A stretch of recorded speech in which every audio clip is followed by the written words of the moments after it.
একটি জঙ্গলের গুহায় বাঘ ও বাঘিনী ও তাদের দুই সন্তান বাস করত। কিন্তু একদিন বাঘিনী খুবই অসুস্থ হয়ে পড়েন এবং মারা যায়। মারা যাওয়ার আগে বাঘকে বলে গিয়েছিলেন, আমার দুটি সন্তান রইলো, তাদের তুমি দেখো, আর পারলে একটা বিয়ে করো, না হলে এই ছোট্ট বাচ্চারা না খেয়ে মারা যাবে।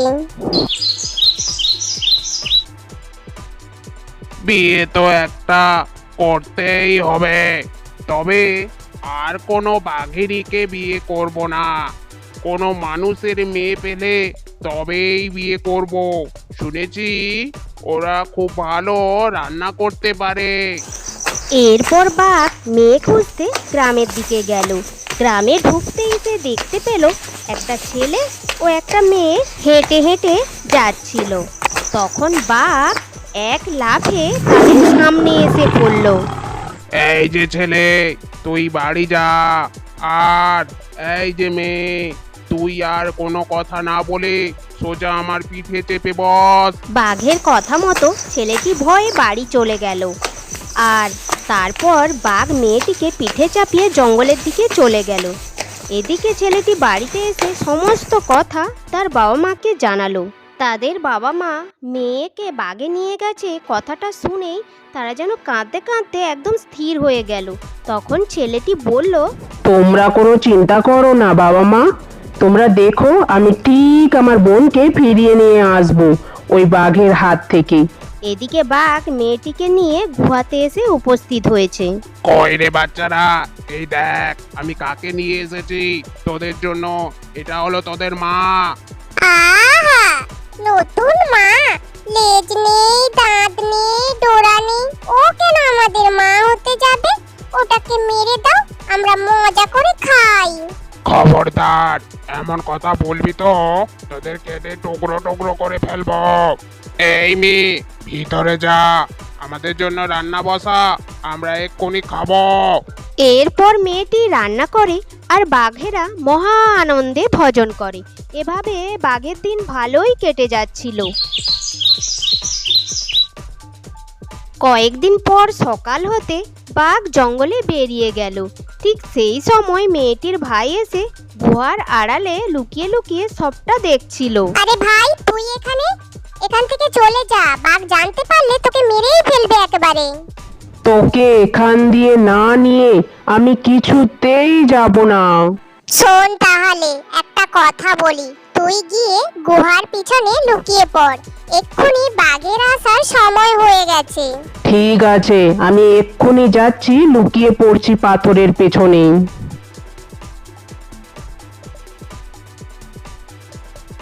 কিছুক্ষণ পর বাঘ গুহায় এসে পড়ে। গুহার ভেতরে বাঘ ঢুকতেই একটা বাচ্চা বলতে শুরু করে, বাবা গো বাবা, তোর শালা মোর মামা, মায়ের কি নিজের ভাই, পাথরের তলায় লুকিয়ে আছে, মেরে দে না বাবা, খাই।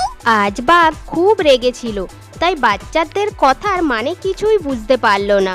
শোন মেয়ে, আজ পিঠে বানাবি, বিকেলে খাবো।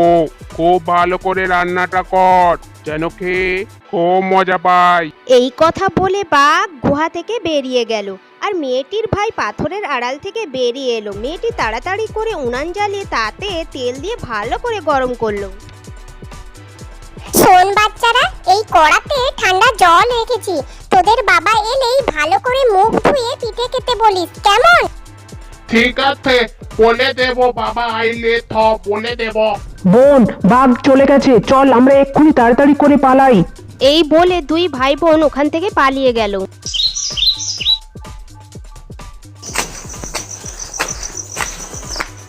বাবা গো বাবা, ওই কড়াতে ঠান্ডা জল আছে, মুখ ধুয়ে নাও, পিঠে খাবো। তোদের মা কোথায়? কাঠ আনতে গেছে, এক্ষুনি চলে আসবে। ঠিক আছে। বাঘ জানতো না যে ওই কড়াতে গরম তেল রাখা আছে। বাচ্চাদের কথা শুনে বাঘ গেল মুখ ধোয়ার জন্য।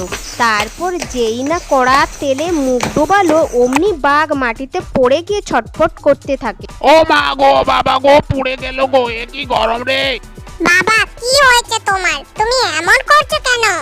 একদম চুপ, হতচ্ছাড়া গাধার বাচ্চা একটা। বাবা তাহলে কি আমরা বাঘ নয় গাধা? দূর বেটা, গাধাটা আমি না রে, গাধাটা হলি তোরা। আমি তো এটাই ভেবে পাচ্ছি না, আমার সন্তান হয়েও তোরা কিভাবে গাধার বাচ্চা হলি। কেন?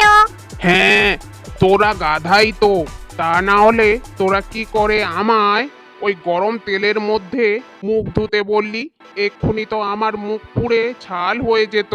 তোরা তখন কাকে বাবা বলে ডাকতিস? বাবা গো বাবা, আমরা বুঝতে পারিনি ওই কড়াতে যে গরম তেল ছিল। আচ্ছা হয়েছে হয়েছে, ছাড় এবার এসব কথা। তোদের মা কোথায় রে? তোদের মা নাকি কাঠ আনতে গেছে। কতক্ষণ লাগে কাঠ কুড়াতে? এখনো তো এলো না রে। বাবা বাবা, মাকে তো মামা এসে নিয়ে গেল, তাই হয়তো দেরি হচ্ছে। এ কি রে, কি বলছিস তোরা? তোরা আবার মামা পেলি কোথায়? ও বুঝেছি বুঝেছি, ওই হতচ্ছাড়া মেয়েটার ভাই এসে নিশ্চয়ই ওকে নিয়ে গেছে। আমিও দেখি ওরা কত দূর যেতে পারে। এই শোন, তোরা দুজনে গুহার বাইরে একদম বের হবি না কিন্তু।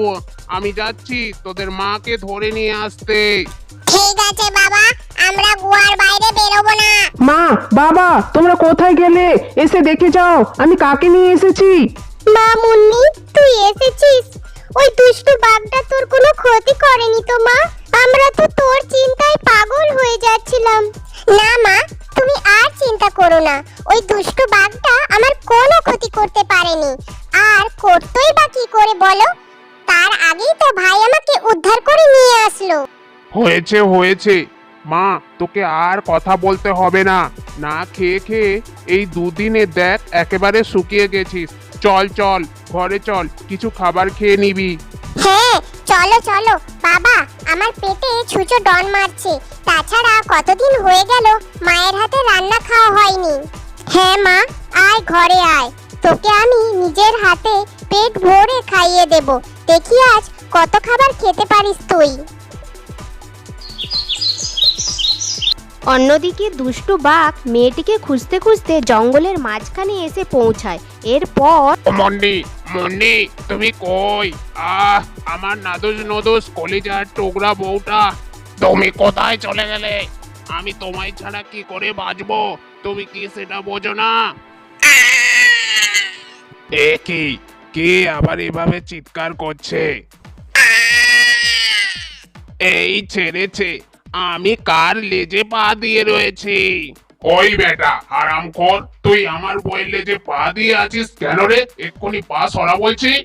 দুঃখিত রাজামশাই, আমি বুঝতে পারিনি, ভুলবশত পা দিয়ে ফেলেছি, আপনি আমায় ক্ষমা করবেন। ক্ষমা?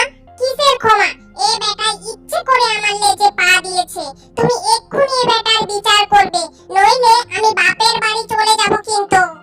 রানী, ও রানী, এ কি বলছো গো তুমি? এখানে আবার বাপের বাড়ি যাওয়ার কথা আসছে গো। ওই বেটা হারামখোরের বিচার করবো তো গো, তুমি একটু শান্ত হও না। বাঘ তখন মনে মনে বলছে, ওরে বাবা, এ কোন ঝামেলায় আমি ফেসে গেলাম রে।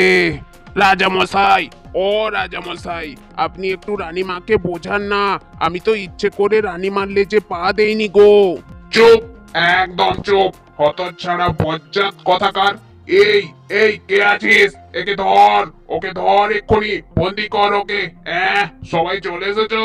তাহলে শোন, এ বেটা হারামখোর বাঘের বাচ্চা তোমাদের রানীর লেজে পা দিয়েছে। এ বেটার কি বিচার চাও তোমরা সবাই বলো? হ্যাঁ হ্যাঁ, আমরা বিচার চাই, বিচার চাই, বিচার করতেই হবে। ও রাজা মশাই, এই বেটাকে ধরে ফাঁসিতে ঝুলিয়ে দেওয়া হোক, এটাই বেটার মোক্ষম শাস্তি হবে। আরে না না রাজামশাই, এ বেটাকে ধরে টুকরো টুকরো করে নদীতে ভাসিয়ে দেওয়া হোক। হ্যালো আমার কার্টুন প্রেমী বন্ধুরা, যদি ভিডিওটি আজকে ভালো লেগে